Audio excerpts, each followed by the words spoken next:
প্রবাসের মাটিতে হাজারো বাংলাদেশিদের মিলন মেলা উপলক্ষ ভিলেজ কাপ ফুটবল প্রতিযোগিতা টুর্নামেন্ট উপভোগ করতে যুক্তরাজ্য ও যুক্তরাষ্ট্র ছাড়াও ইউরোপের বিভিন্ন দেশ থেকে মাঠে আসেন প্রায় ৬,০০০ দর্শক। শিশু, যুবক, নারীসহ নানা বয়সের প্রবাসীদের অংশগ্রহণ ছিল চোখে পড়ার মতো। ইস্ট লন্ডনের রেড ব্রিজে বিয়ানীবাজার স্পোর্টিং ক্লাবের উদ্যোগে পঞ্চমবারের মতো অনুষ্ঠিত এই টুর্নামেন্টে আসা দর্শনার্থীরা মনে করেন প্রবাসে এমন আয়োজন একে অপরের সঙ্গে মেলবন্ধন তৈরিতে সাহায্য করবে।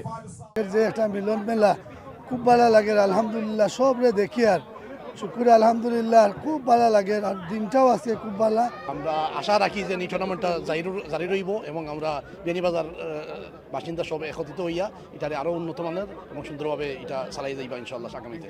যুক্তরাজ্য সহ ইউরোপের বিভিন্ন দেশে বসবাসরত সিলেটের বিয়ানীবাজার উপজেলার ৪৮টি টিমের ৫ শতাধিক খেলোয়াড় এবারের টুর্নামেন্টে অংশ নিয়েছেন। আয়োজকরা জানান প্রবাসী নতুন প্রজন্মকে শিকড়ের সাথে পরিচয় করিয়ে দিতেই এই উদ্যোগ।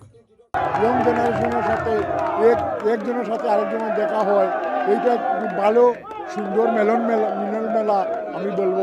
গত ৫ বছর থেকে আয়োজন করার আমি প্রত্যেকটা বছর এই জন্য আসি, খুব আনন্দ লাগে।